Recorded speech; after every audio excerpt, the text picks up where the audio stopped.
now I'm supposed to reach down, grab everything, pull it up, and then spray. Yeah. Next time when you poop, let me know. You're gonna do come in here and spray me down? On 90 Day Fiancé The Other Way, James is excited to be in Indonesia with Tatha. It's been a few months since they've seen each other, so they're going to be spending time in a hotel so they can get it. I'm so excited to be here in Indonesia with Tatha. We definitely want to be able to get really close, touchy each other. Now they're meeting up with Tatha's parents, and her parents still don't know they're moving in. Tatha's family still doesn't know that we are moving here permanently. While they're on their way to the house, James gets to see where Tatha grew up because when he was there before, her parents were away on a work trip. And I'm kind of confused because what does her parents being away have to do with you taking a tour of the town? They have to go too, or what? James came here 5 years ago to meet my parents first before we got engaged, but he never been to my hometown because my parents were in the work trip. Meanwhile, Tatha's family's home looks like the White House. Feels like I'm going to the Indonesian White House. It's got these giant pillars that just go up, up, up. Turns out her father keeps renovating the place and keeps on making it even bigger. But when they finally arrive, Tatha's parents gives James a tour of where they make the banana chips. After that, they give him a tour of the house and show him where his bedroom is. Ini calon kamar Jim. This is gonna be your future room. Anak, saya kasih kamar. Kalau pulang, kamu sana. Itu hampir selesai. Almost done.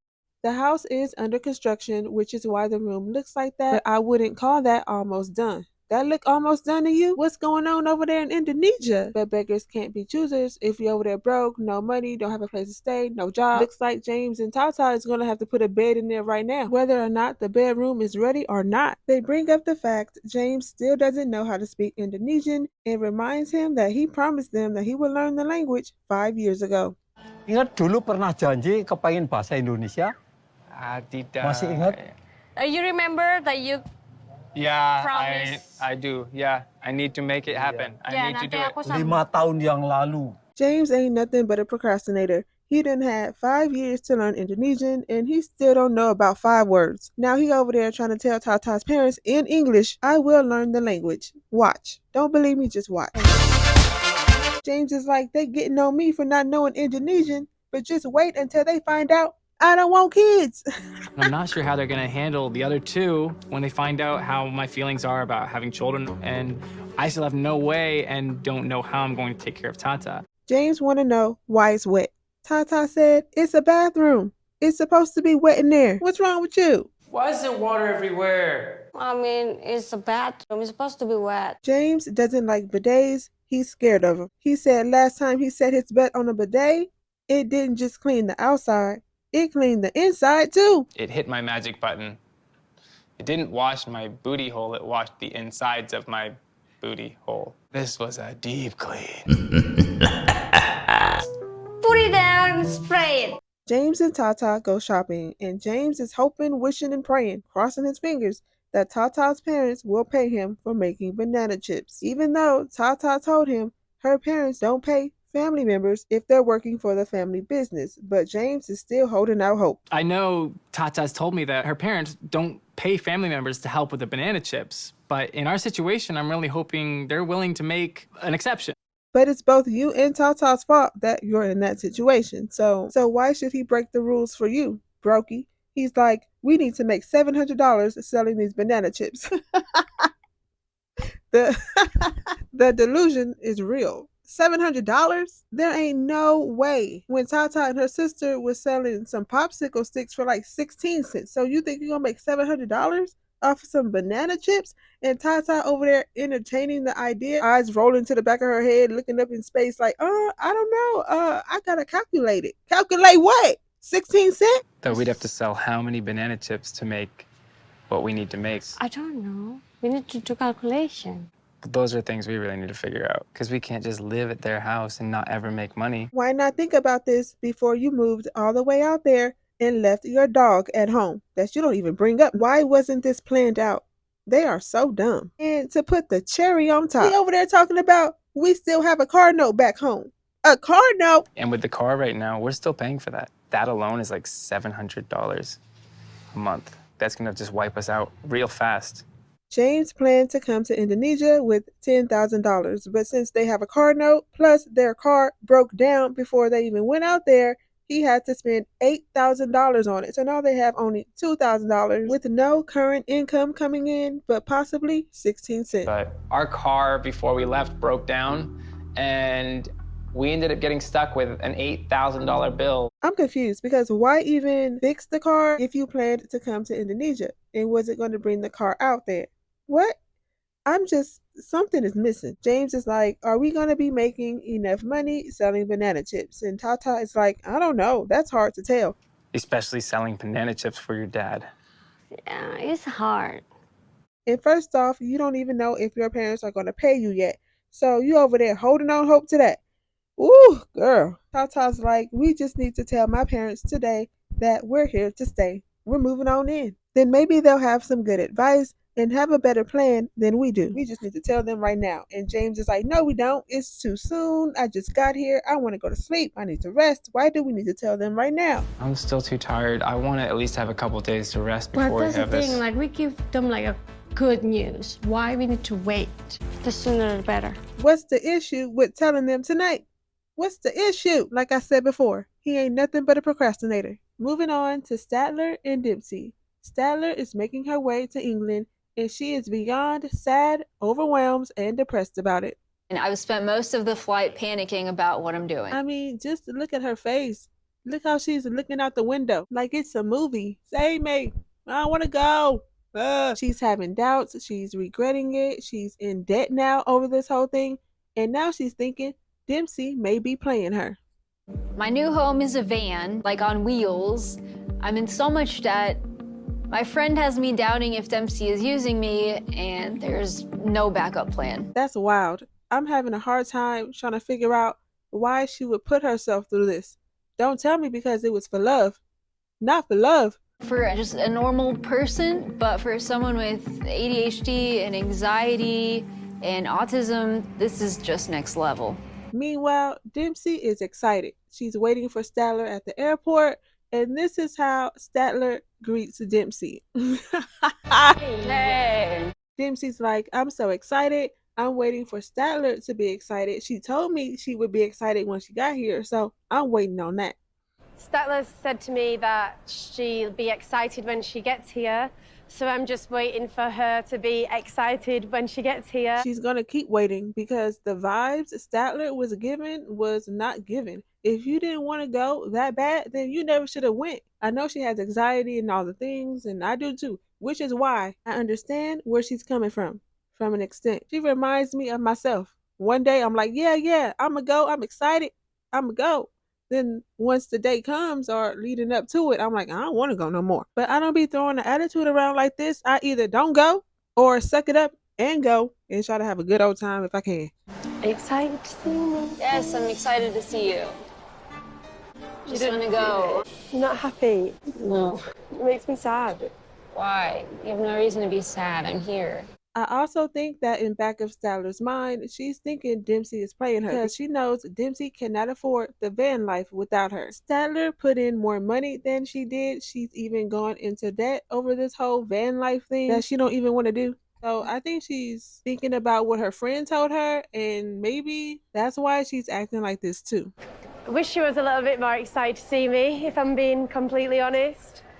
I am excited. I just don't have energy. Statler's like, why you mad at me? I told you I'm excited. I'm here. I'm excited. You told me you like when I'm honest. So what's the issue? Like, that's one part of me that you like, that I'm real. I'm always honest and real, so I'm being real. They get to the car and Statler still has an attitude, especially when Dempsey tells her, we gotta go get the van right now. Statler's like, oh, no, we don't. I gotta go to sleep. I'm tired. I just got off multiple planes. I don't want to do nothing. I want to go to a hotel. I want to lay down. Dempsey's like, that's unrealistic. We got to go get the van right now. Statler's like, no. If we can, like, put off, do the whole camper van tomorrow, like, I just don't want to do it today. I don't know why this was planned immediately after the flight. What I didn't like was Dempsey saying, I don't know why Statler's worried. She don't got nothing to worry about. Girl, the girl is in debt. And she's the one that's still working remotely when you just gonna be in the van with no job, living off of Statler. In my eyes, she doesn't really have anything to worry about. Statler just wants to live in her misery. Let her be miserable. That's all she wants. Leave her alone. I'll be excited on my own. I'm Then not be going to excited on your own. how Don't I let me feel. take it from me. I'm not in charge of your happiness. You're in charge of your happiness. Let me be in charge of my misery. I'm enjoying it just fine, thank you. I'll enjoy it then. Lily takes Josh to play badminton, and Josh doesn't even like sports. He don't know what be going on. He's just there to support Lily. I'm not one for sports. I never really liked competition, but I know Lily enjoys badminton. Lily introduces Josh to her friends she plays badminton with. This one particular friend's name starts with a P. I don't know what it is. I don't want to get it wrong. But then she says Tiger. Then the friend says Fat Tiger. Ooh, you better watch out for him. Josh, you better keep your eye on him. I'm Josh. Josh. 黑着胖虎，泰戈。 Tiger. 飞的 Tiger. Not Fat Tiger. What that mean? Overweight? But then they start playing badminton. And even though Josh doesn't know what's going on, he don't like sports, he don't play them, he did a good job, so they say. Now, back to Fat Tiger. Now, I don't want to start no mess. I don't want to start nothing. But why is Fat Tiger still waving when they're not even looking at him? They said bye already. Bye. So why is he still saying bye and waving? Am I looking too into it? I don't know, but don't be looking at me if I'm not looking at you. Is this why Josh is so insecure? 还不烦。 Josh and Lily sit down, and Lily lets Josh know, I think you're jealous that I have male friends. And you don't like the fact that I play badminton with them. I just enjoy playing. It relieves stress. I don't want them. I want you. But sometimes when I play, you feeling upset. Yeah, upset. Think you jealous. I'm with guys play. She's trying to explain to Josh that it hurts her feelings when Josh accuses her of not really loving him. And one reason Josh doesn't believe Lily really loves him is because she never shows him who she's playing badminton with. He's like, who all over there? And she's like, none of your business. Why can't I see who you're playing with? That made me jealous. 家事是一直很敏感的，当他怀疑的时候，他就极度的不安全感。 Lily tells him, I know you think I'm gonna leave you, but I'm never gonna leave you. You don't got nothing to worry about. Josh is like, yeah, you're right, because I'm scared that one day you're gonna get tired of me and leave me hanging out there on them China streets by myself. I'm gonna get back home. I'm gonna get home, I got no money. You know, if you left me, I would feel lost.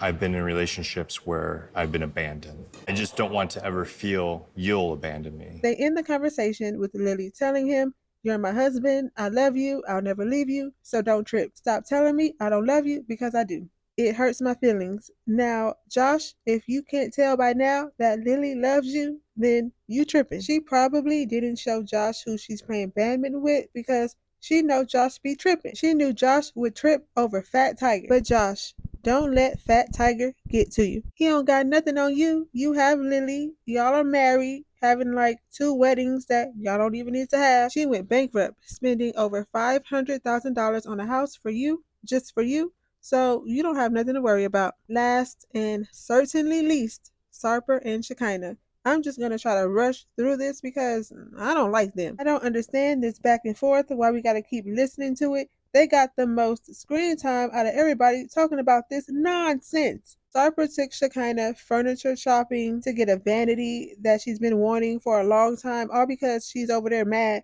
that she chose to meet up with his ex. Sarper's like, tell me what happened when you met with her. What did she say? What did she say? Oh my God, Sarper, you know what you did. She feels played by you. She was very affected by the way you treated her. In a good way or in a bad way? A bad way. In a bad way, I treated her. You told her you loved her? I thought you only loved me. She said that you told her that you loved her. It's a joke. She's like, I know he's lying because he don't be laughing like that. He don't laugh. His laugh is totally fake and forced. I've never heard him laugh like that before. The employee at the furniture shop tells them, we're closing. You got to get out of here. You ain't got to go home, but you got to get the hell out of here. And they keep the same conversation going in the car. Sarper reveals to Shekinah that all his ex was friends with benefits. They get home and they're still talking about it. Sarper's like, okay, maybe I did treat those women wrong, but not you. I love you. I used to be a cock before I met you, but now I'm a peacock. I've blossomed.